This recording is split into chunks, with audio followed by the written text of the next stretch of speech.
ഇന്ന് കോൺഗ്രസിൻ്റെ തെരഞ്ഞെടുപ്പ് പ്രചരണ റാലിയിൽ പങ്കെടുക്കുന്നതിന് ആളുകളെ ആവശ്യമുണ്ടെന്നും അതിന്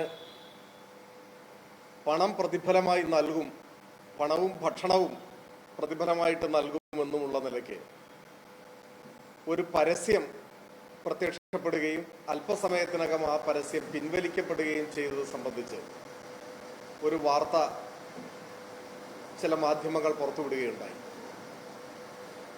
സ്വാഭാവികമായും ഒരു തെരഞ്ഞെടുപ്പിന്റെ ഘട്ടത്തിൽ പ്രധാനപ്പെട്ട ഒരു മുന്നണി തങ്ങളുടെ പ്രചരണ പരിപാടികൾക്ക് ആളെ കിട്ടാതെ കൂലി കൊടുത്ത് ആളെ സംഘടിപ്പിക്കാൻ പരസ്യം കൊടുക്കുന്നത്, അതിൻ്റെ ഒരു ദയനീയത, ആ മുന്നണി എത്തി നിൽക്കുന്ന സാഹചര്യം, അത്തരം കാര്യങ്ങളെക്കുറിച്ചുള്ള വിമർശനം ഉന്നയിക്കാനല്ല ഇപ്പോൾ ഞാൻ ഉദ്ദേശിക്കുന്നത്. മറിച്ച് കേരളത്തിൽ ഏതെങ്കിലും ഒരു മണ്ഡലത്തിൽ മാത്രമല്ല, അങ്ങോളം ഇങ്ങോളം വൻതോതിൽ പണം ചെലവഴിച്ചുകൊണ്ടാണ് UDF പ്രചരണ പരിപാടികൾ മുൻപോട്ട് കൊണ്ടുപോകുന്നത്.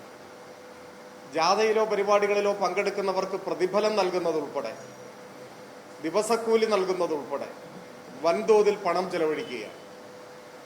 മുൻപൊരിക്കലും കണ്ടിട്ടില്ലാത്ത വിധം പണം പമ്പ് ചെയ്യുന്ന ഒരു തെരഞ്ഞെടുപ്പായി ഈ തെരഞ്ഞെടുപ്പിനെ മാറ്റി തീർക്കാനാണ് UDFന്റെ നേതൃത്വം ശ്രമിച്ചുകൊണ്ടിരിക്കുന്നത്. എവിടെ നിന്നാണ് ഇതിന് അളവറ്റ കോടികൾ എന്നാണ്. ഓരോ ദിവസവും തെരഞ്ഞെടുപ്പ് പ്രവർത്തനത്തിനായി കോടികളാണ് ചെലവഴിച്ചുകൊണ്ടിരിക്കുന്നത്. അതിൻ്റെ വളരെ കൗതുകകരമാർന്ന ഒരു വാർത്തയാണ് പരസ്യത്തിന്റെ രൂപത്തിൽ ഇപ്പോൾ വന്നത്. ഒരു റാലിക്ക് ആളെ പങ്കെടുപ്പിക്കാൻ പണം ഓഫർ ചെയ്തുകൊണ്ട് പരസ്യം തന്നെ കൊടുക്കുക, അത് വിവാദമാകുമെന്ന് കാണുമ്പോൾ പിൻവലിക്കുക. ഇപ്പോ നമുക്ക് മനസ്സിലാക്കാൻ കഴിയുന്നത്, വയനാട് ദുരന്ത സമയത്ത് പിരിച്ച പണം, അതിപ്പോ ഈ ദിവസങ്ങളിലെല്ലാം ചർച്ച ചെയ്തുകൊണ്ടിരിക്കുന്നതാണ്. ആ പണം തെരഞ്ഞെടുപ്പ് പ്രചരണത്തിന് വേണ്ടി ചെലവഴിക്കുന്നു എന്ന വിമർശനമാണ് ഉയർന്നു വരുന്നത്. വയനാട് ദുരന്തം കേരളത്തിന്റെ സമീപ ഭൂതകാല ചരിത്രത്തിലെ ഏറ്റവും വലിയ ദുരന്തമാണ്, വൻ ദുരന്തം. എല്ലാ മലയാളികളെയും കരയിപ്പിച്ച വൻ ദുരന്തമാണ് ഉണ്ടായത്. കണ്ണടച്ചു തുറക്കുന്ന നിമിഷത്തിനിടയിൽ ഒരു ഭൂപ്രദേശം ഇല്ലാതെയായി. നൂറുകണക്കിന് മനുഷ്യർ ഇരകളാക്കപ്പെട്ടു. ചതഞ്ഞരഞ്ഞ മൃതശരീരങ്ങൾ, ശരീരഭാഗങ്ങൾ ചാലിയാർ പുഴയിലൂടെ അനാഥമായി ഒഴുകുന്നതിന് നമ്മൾ സാക്ഷ്യം വഹിച്ചു. നമ്മുടെ നാട് കണ്ണീരണിഞ്ഞ ദുരന്തമായിരുന്നു. ആ ദുരന്തത്തിനിരയായവരിൽ പലരുടെയും മൃതശരീരം പോലും ഇപ്പോഴും കിട്ടിയിട്ടില്ല. ചിലരുടെ ശരീരഭാഗങ്ങൾ മാത്രമേ കിട്ടിയിട്ടുള്ളൂ. നാടാകെ തകർന്നുപോയി. ആ ഘട്ടത്തിലാണ് പല സംഘടനകളും തങ്ങളാൽ കഴിയുന്ന സേവനം ചെയ്യുന്നതിന് വേണ്ടി രംഗത്തിറങ്ങിയത്. ആ അവസരത്തെ ഉപയോഗപ്പെടുത്തിക്കൊണ്ട് പണം പിരിക്കാനാണ് കോൺഗ്രസും പോഷക സംഘടനകളും ശ്രമിച്ചത്. വൻതോതിലുള്ള പണപ്പിരിവാണ് നടത്തിയത്. അതിന് പ്രത്യേകമായ ഒരു ആപ്പ് തന്നെ ഡിസൈൻ ചെയ്തു. ദുരന്തബാധിതർക്ക് വീട് വെച്ച് നൽകും എന്നായിരുന്നു വാഗ്ദാനം. അത് സംബന്ധിച്ച് നമ്മൾ പലതവണ ഇപ്പോൾ ചർച്ച ചെയ്തിട്ടുണ്ട്. വീട് വെച്ച് നൽകുന്നതിന് ചെറുവിരല് പോലും അനക്കാൻ അവർ തയ്യാറായില്ല. വലിയ വിമർശനം ഉയർന്നു വന്നപ്പോഴാണ് അവസാനം തിരഞ്ഞെടുപ്പിന്റെ തൊട്ടു മുൻപ്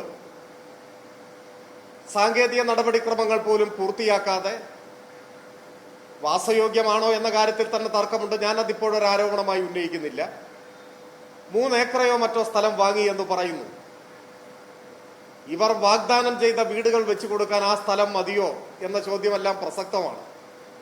എന്തുമാവട്ടെ, എന്തെങ്കിലും ചെയ്യുന്നെങ്കിൽ അത് ചെയ്യട്ടെ എന്നാണ് സാധാരണ ജനം കരുതിയിട്ടുണ്ടാവുക.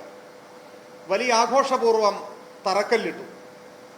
കോൺഗ്രസിന്റെ ചരിത്രം അറിയുന്നവർക്കറിയാം, അക്കല്ലല്ലാതെ അതിനു മുകളിൽ ഒരു നിർമ്മാണം നടക്കുമെന്ന പ്രതീക്ഷ പലരും അന്ന് പ്രകടിപ്പിച്ചിട്ടില്ല.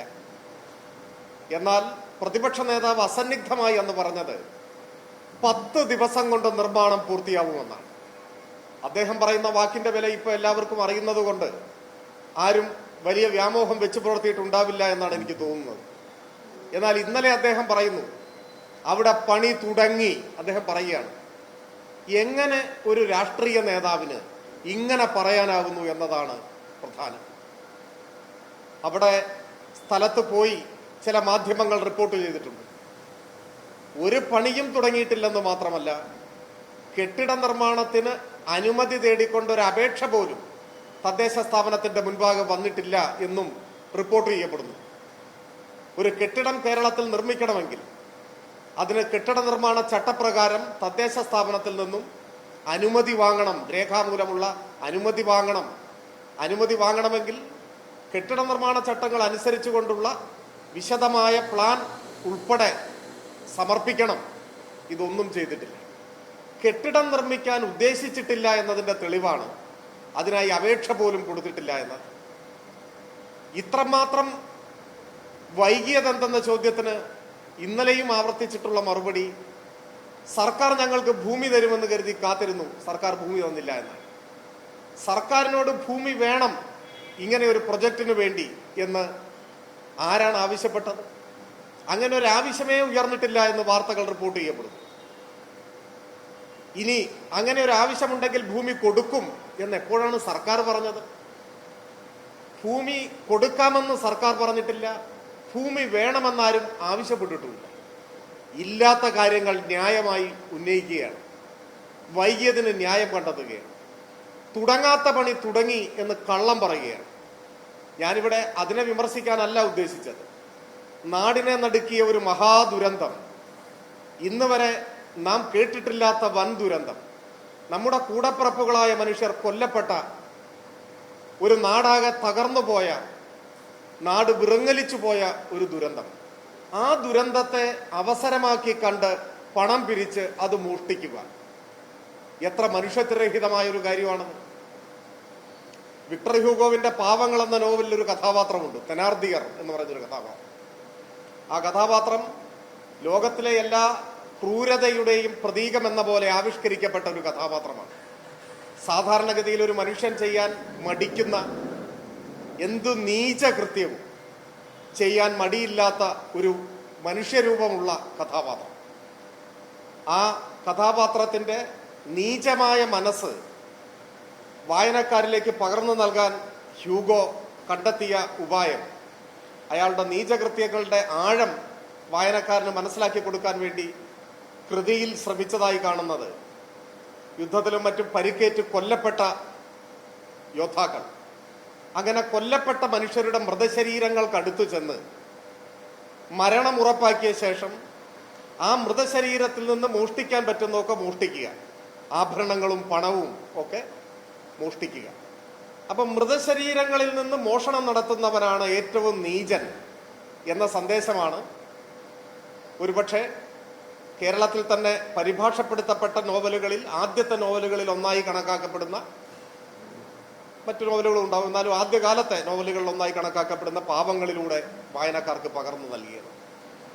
വിദ്യാർത്ഥി സമരങ്ങളുടെയൊക്കെ ഭാഗമായി ഞങ്ങളൊക്കെ വിദ്യാർത്ഥി പ്രവർത്തകരായിരിക്കുമ്പോൾ ഞങ്ങളുടെ പേരിൽ എടുക്കപ്പെട്ട കള്ളക്കേസുകളുടെയൊക്കെ ഭാഗമായി ഞങ്ങൾക്ക് ജയിൽ കിടക്കേണ്ടതായി വന്നിട്ടുണ്ട്.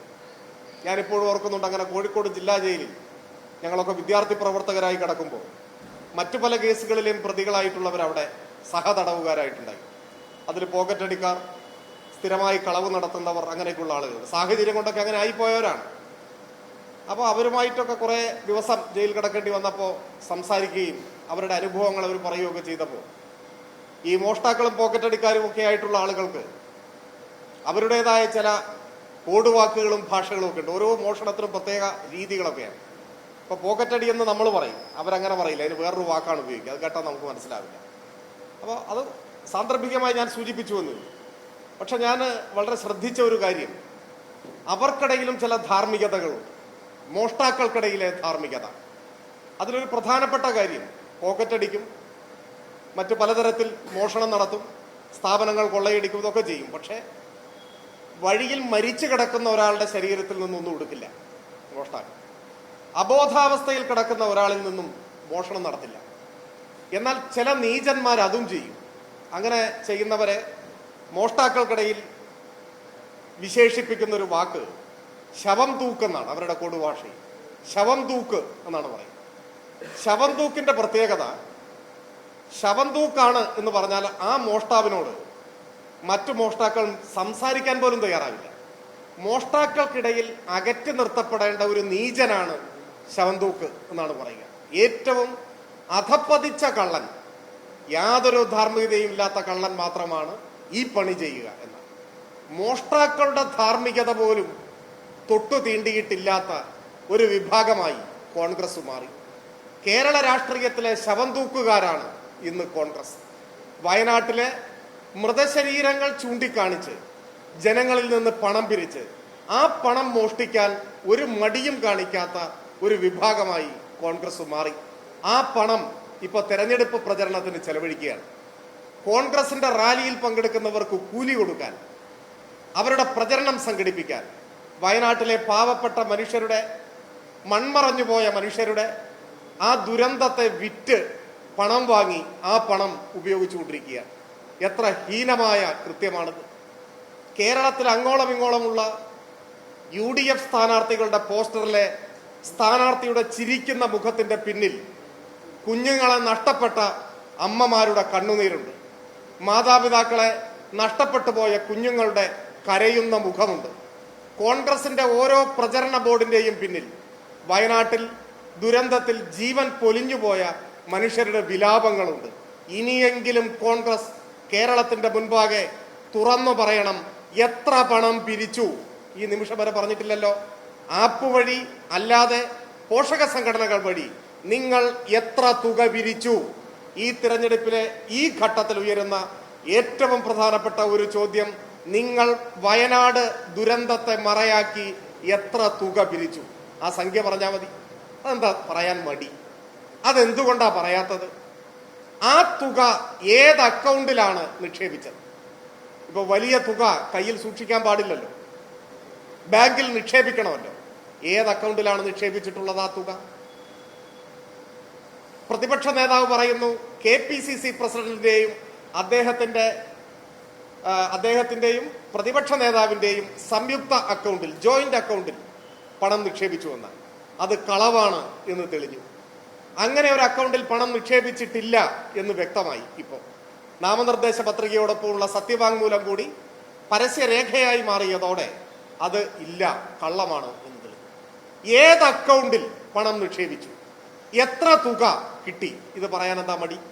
ജനങ്ങളിൽ നിന്ന് പിരിച്ച പണമല്ലേ? വയനാട് ദുരന്ത ബാധിതരെ സഹായിക്കാൻ എന്ന് പറഞ്ഞു പിരിച്ചതല്ലേ? പൊതു ആവശ്യത്തിന് വേണ്ടി പൊതുജനങ്ങളിൽ നിന്ന് പിരിച്ച പണം എത്ര പിരിച്ചുവെന്നും ഏത് അക്കൗണ്ടിലാണ് എന്നും തുറന്നു പറയാൻ കോൺഗ്രസ് തയ്യാറാവണം. ആ പണം ഉപയോഗിച്ചുള്ള തെരഞ്ഞെടുപ്പ് പ്രചരണ പ്രവർത്തനം അവസാനിപ്പിക്കണം. അത് മരിച്ചവരോടും ജീവിച്ചിരിക്കുന്നവരോടുമുള്ള വെല്ലുവിളിയാണ്, കേരളത്തിലെ മുഴുവൻ മനുഷ്യരോടുമുള്ള വെല്ലുവിളിയാണ്. അതുകൊണ്ട് ഈ കാര്യത്തിൽ മറുപടി പറയാൻ കോൺഗ്രസ് നേതൃത്വം തയ്യാറാകണം എന്നാണ് പറയാനുള്ളത്.